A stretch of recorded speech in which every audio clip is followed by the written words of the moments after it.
Hey, Father James Misko back at you with Coffee with the Callers. I'm here with Father Doug Jeffers. And we are continuing eating our fruitcake, as you can see. It's enduring. We're 5 weeks in on this fruitcake here. It has staying power. I love fruitcake. Yeah. I don't know if I have what it takes. I'm gonna contemplate this. Just think it over. You don't want to rush into anything. Exactly. So what I thought we'd talk to you about this morning is the priesthood.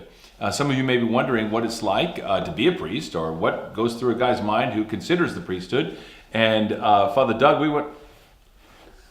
Father Will.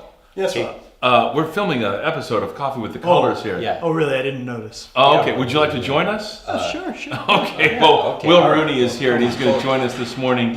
Our special guest for Coffee with the Callers. Here you will. Would you like a cup of coffee? Yeah. Okay. Thank you. I love floor coffee. I love floor coffee. Very good. All right, welcome. Well, anyway, we're talking about the priesthood this morning on Coffee with the Callers, and Will, it's perfect that you're with us because I'm going to ask Father Doug a little bit about what was going through his mind when he became a priest, and maybe we'll get to you and talk about what you're thinking about. Cool. So, Padre, what's your favorite thing about being a priest? Well, that's a big question. My very favorite thing is celebrating the Mass. Exactly. You up there at the altar, raising up my hands to God and saying the prayers. It hits me like this is it.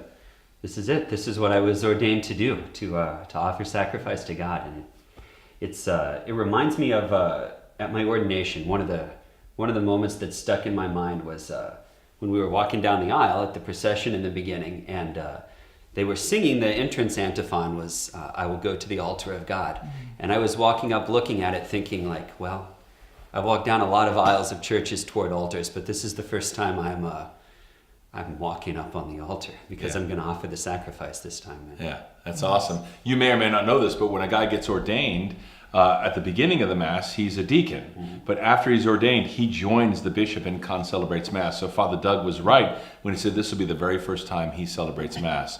There's a video out, it's called Fishers of Men. Have you seen the video of Fishers of Men? It's sort of the ubiquitous vocations video that goes out. Well, there's this guy on the video, I think he's a Benedictine, and he actually says, for me, the only way that I could be fully alive is if I became a priest, because this is my calling. So that's what I think about when I consider, why I became a priest. I just don't know how else I could have been fully me without taking on and accepting this role as a priest. So for me, to live is to be a priest. So we have with us Seminarian Will Rooney this morning, who was perusing my books. Esteemed library. Yes, as evidenced. And so, Will, since you're with us today, we'd like to ask you a few questions.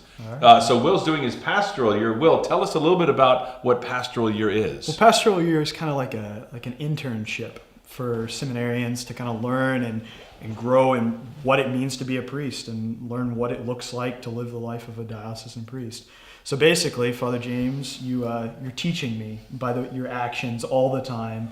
At all times, you're teaching me how to be a priest. So. That's an intimidating proposition, but a good proposition for sure. So Will, you're in seminary right now. Yes. How many years does it take to get through seminary? It takes 7 if you have a college degree already, and 9 if you don't. Okay. So, and that's 6 years of school plus a year of internship.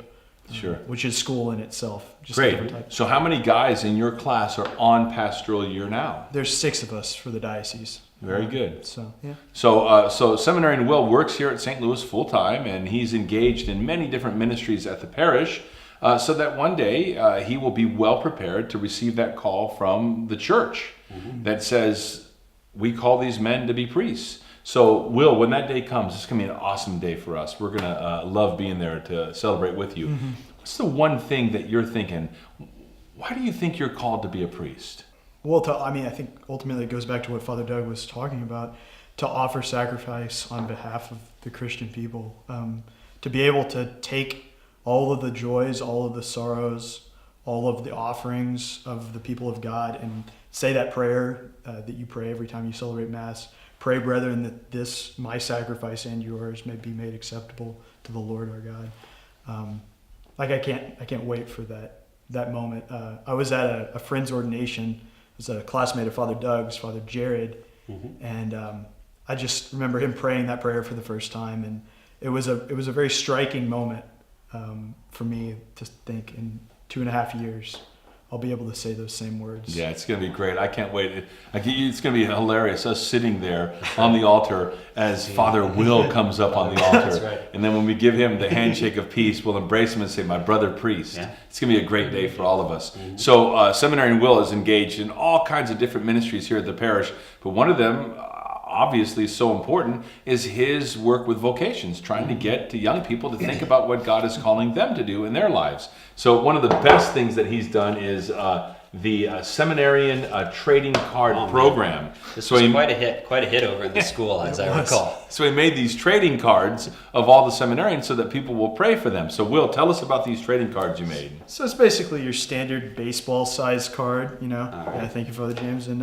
it's got some stats about the seminarians of our diocese, year of formation. So, for example, we have Henry Finch, who will be ordained a deacon here in Just a May. few months, yeah. Yeah, so it says he's in third theology, that his birthday is in October, that he's from St. John the Evangelist, and that he goes to the Pontifical College Josephinum. Cool. So you have cards for all the seminarians? For all the seminarians, Wow. yeah. that's And right. so what did the kids do this year with the cards? Basically, what they did was they had to collect them as faith families, and the team that was able to collect the cards first will receive or will have received a cinnamon roll party. So, Cinnamon roll party made by you. yes, yeah. Oh, One of the very things good. my family does is bake, and so that's a gift that I can give. Well, Will, I'd like to have your opinion on this 5-week-old Oh, yeah. fruitcake right here. How's it looking? Do you think you want to brave yourself Yeah, I into think that? I love fruitcake. I do too. It's I'm like gonna a go for it. tradition in my family. Look at that candied cherry on top there. Are That's you ready? wonderful. Yeah, cheers. All right. All right.